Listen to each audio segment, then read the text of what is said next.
Now we see the partial fraction part 3, and here we will discuss about the third method of partial fraction. Now in the previous methods we see the repeated linear factors.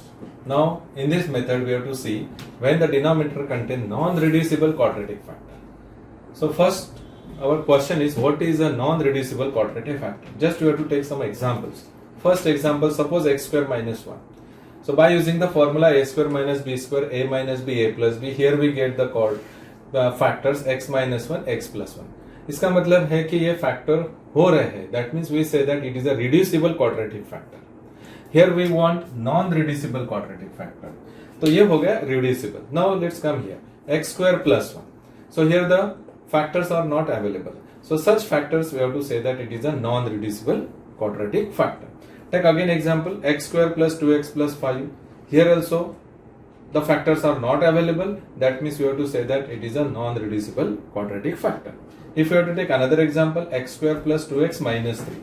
The here factor is available? Yes. X plus 3, x minus 1.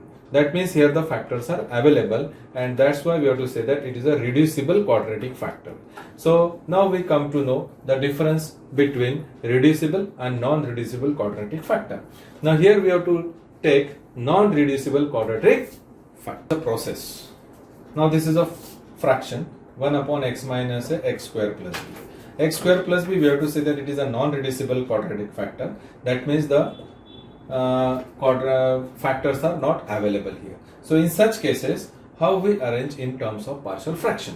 पहला जो है वो linear factor है, इसलिए a upon x plus है, plus अब x square plus b, ये जो है वो नॉन रिड्यूसिबल क्वाड्रेटिक फैक्टर है, इसीलिए यहाँ पे आपको लेना है bx plus c upon x square plus b, और उसके बाद जो हमने प्रीवियस मेथड अप्लाई किया उसी टाइप से ये आपको अप्लाई करते जाना है. यहाँ पे सिर्फ एक बात नोट करना है आपको कि यहाँ पे सिर्फ एक ही लीनियर फैक्टर है x प्लस ए, इसलिए हम एक ही वैल्यू सिलेक्ट कर सकते हैं x equal to minus A.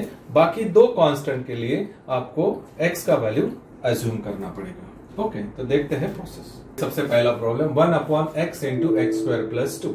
Now here x square plus 2 means the factor is not available. वही अगर यहाँ पे माइनस साइन रहता तो a square minus b square का फॉर्मूला यहाँ पे अप्लाई कर सकते थे, लेकिन यहाँ पे x स्क्वायर प्लस 2 है, इसलिए इसके फैक्टर्स अवेलेबल नहीं है. So we have to say that it is a non reduce quadratic factor. तो पहला ये तो लीनियर है, no problem, a upon x, और यहाँ पे नॉन रिड्यूसिबल है, इसलिए bx plus c upon x square plus 2. तो in such a way we have to arrange this fraction in terms of partial fraction.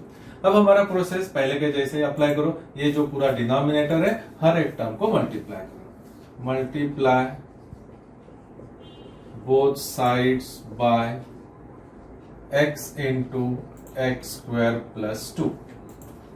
तो अगर मैं हर एक टर्म को मल्टीप्लाई करके दिखाता हूं, वैसे ये स्टेप जरूरी नहीं है, लेकिन ये कैलकुलेशन कैसे होता है वो हम यहाँ पे देख सकते हैं कि मल्टीप्लिकेशन करने के बाद कौन से टर्म यहाँ पे रहते हैं.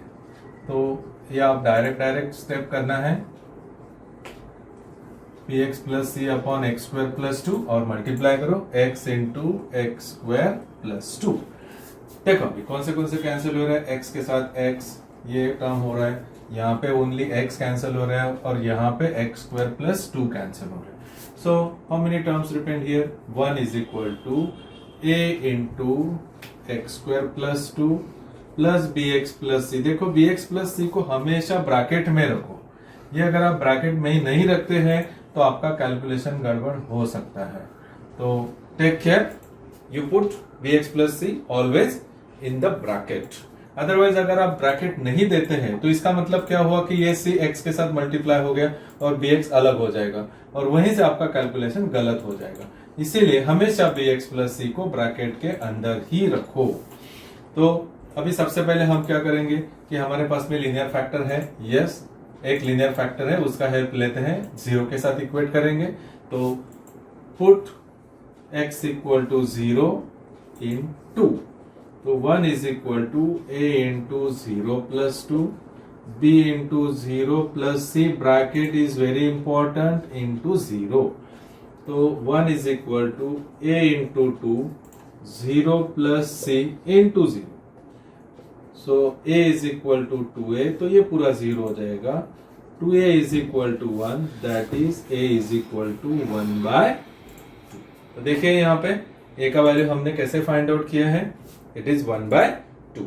अभी क्या है, अभी हमारे पास में लीनियर फैक्टर नहीं है. अभी b और c का वैल्यू अगर हमको फाइंड आउट करना है तो x इक्वल टू 0 ऑलरेडी हमने लिया है, तो अभी हमको x का वैल्यूज अज्यूम करना पड़ेगा. And it will be start from 1, -1, 2, -2, 3, -3. आप कोई भी वैल्यू ले सकते हैं b और c का वैल्यू निकालने के लिए. जितना छोटा वैल्यू आप लेते हैं उतना कैलकुलेशन आपका इजी हो जाएगा. ओके, तो now we assume x equal to 1.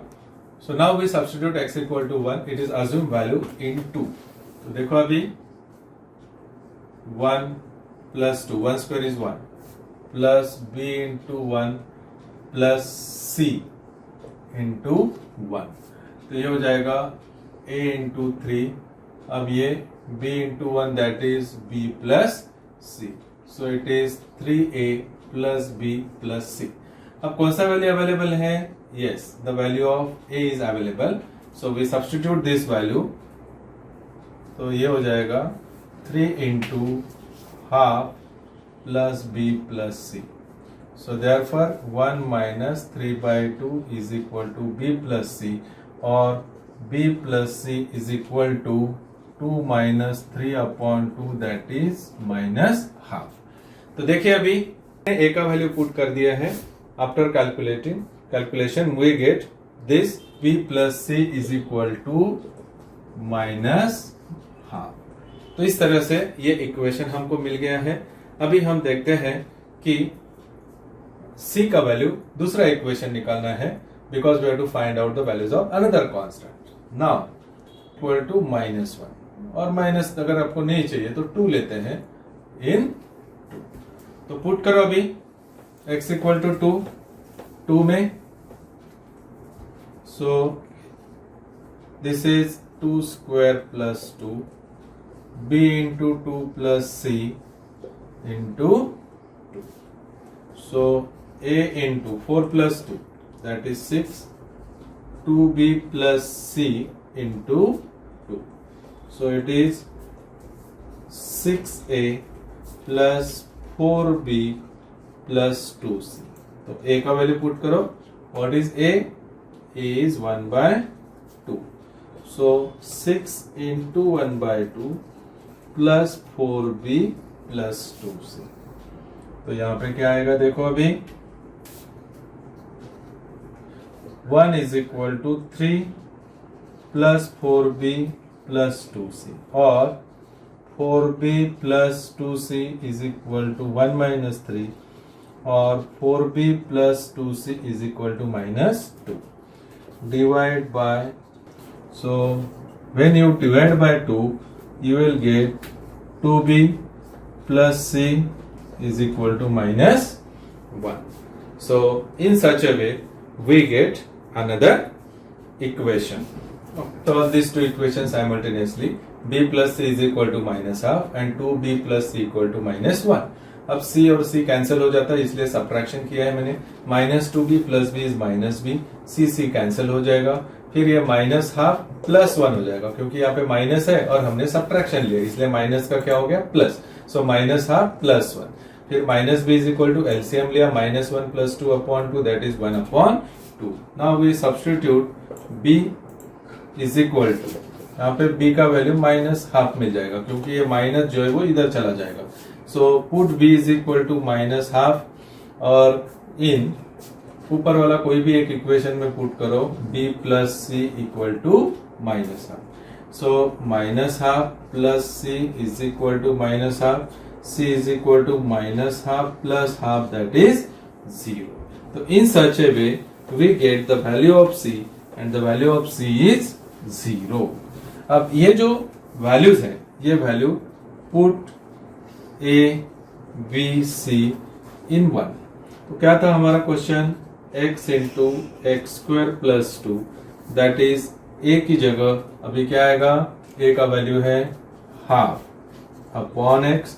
फिर b का वैल्यू क्या आता है, b is minus half c का value 0 upon x square plus 2. So finally we get, तो हाफ आप कॉमन ले सकते हैं 1 upon x minus x upon x square by, and this is the answer. Now take second example on the same method, x square plus 23x upon x plus 3 x square plus 1. Now here x square plus 1 is a non-reducible quadratic factor, and therefore we reduce in partial fraction like this way, a upon x plus 3 plus bx plus c upon x square plus 1. Now according to our method, we have to multiply both side by this denominator x plus 3 into x square plus 1. जैसे हमने ये दोनों side से multiply कर दिया तो यहाँ से ये डिनोमिनेटर निकल जाएगा, सिर्फ ये टर्म यहाँ पे रहेगा. यहाँ पे x प्लस 3 निकल जाएगा तो x स्क्वायर प्लस 1 बाकी रहेगा, और यहाँ पे x स्क्वायर प्लस 1 निकल जाएगा तो x प्लस 3 यहाँ पे रहेगा. इसको हमने दिया है नंबर 2, इसको नंबर 1. नाउ सबसे पहले हमारे पास में एक लीनियर फैक्टर अवेलेबल है, यहां से हम x का वैल्यू लेते हैं. x प्लस 3 है इसलिए हमने x इक्वल टू माइनस 3 लिया. So when you substitute x equal to minus 3, so we get here minus 3 square plus 23 into minus 3 is equal to a into minus 3 square plus 1 plus b into minus 3 plus c. लेकिन यहाँ पे minus 3 put करेंगे तो minus 3 plus 3 यहाँ पे क्या हो जाएगा, 0 हो जाएगा. तो minus 3 square यानी 9 minus 69 is equal to a into minus 3 square, फिर से 9 आ गया प्लस 1, और ये टर्म हमारा 0 के साथ मल्टीप्लाई हो रहा है इसलिए ये 0 हो जाएगा. So minus 60 is equal to 9 plus 1 that is 10a, or a is equal to minus 60 upon 10 that is minus 6. So in such a way we get the value of a. अब उसके बाद में हमारे पास में जो x का value यहाँ से हमने लिया था वो लीनियर फैक्टर अभी यहाँ पे नहीं है, इसलिए अभी हम अजम्पशन स्टार्ट करते हैं. We have to take x equal to 0, यानी अदर देन माइनस 3 आप कोई भी वैल्यू ले सकते हैं, 0 1 minus 1 2 minus 2 like this way. अब x इक्वल टू 0 लिया है मैंने, क्योंकि यहाँ पर 0 लेते हैं तो आपका प्रॉब्लम इजी हो जाता है. तो देखिए अभी x की जगह 0 ले लिया है मैंने, तो यहाँ पे 0 यहाँ पे 0, दोनों टर्म 0 हो गया. फिर यहाँ पे 0 तो ये 0 हो गया, फिर इधर 0 है तो इधर ये 0 हो गया, और इधर x 0 है तो इधर भी 0 होगा. कैलकुलेशन करने के बाद मुझे जो वैल्यू यहाँ पे मिला है वो 0 is equal to a plus 3c. अब a का वैल्यू मेरे पास अवेलेबल है इसलिए a इक्वल टू माइनस 6 मैंने यहाँ पे पुट कर दिया है, तो मुझे c का वैल्यू मिल गया है वो है 2. तो देख लीजिए calculation. So in such a way we get value of a is minus 6 and the value of c is 2. Now again we substitute another assumed value and it is 1.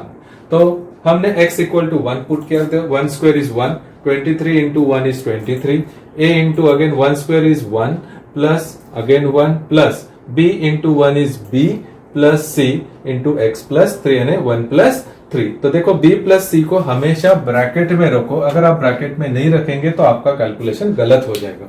So 23 plus 1 it is 24 plus 2a plus ये 3 plus 1 कितना होता है 4, 4b plus 4c. अब मैंने यहाँ पे a का value put कर दिया है. So 24 is equal to minus 6 into a, sorry minus 6 into 2 plus 4b plus 4c. Calculation लिया है मैंने, कैलकुलेशन के बाद मुझे एक्सप्रेशन मिला है b plus c is equal to 9. देख लीजिए कैलकुलेशन. तो इस तरह से मुझे b plus c is equal to 9 मिला. अब मेरे पास में c का वैल्यू अवेलेबल है, इट इज 2. तो जैसे मैं यहाँ पे c का वैल्यू पुट कर देता हूं मुझे b का वैल्यू मिल जाता है. तो इस तरह से हमने a का वैल्यू निकाला है, c का वैल्यू निकाला है और यहाँ पे b का वैल्यू निकाला है. अब ये जो सब वैल्यूज है a b c ये डायरेक्ट 1 में पुट करना है. a का वैल्यू जो है वो है माइनस 6, b का वैल्यू जो है वो है 7 और c का वैल्यू जो है वो है 2. And it's is a final answer.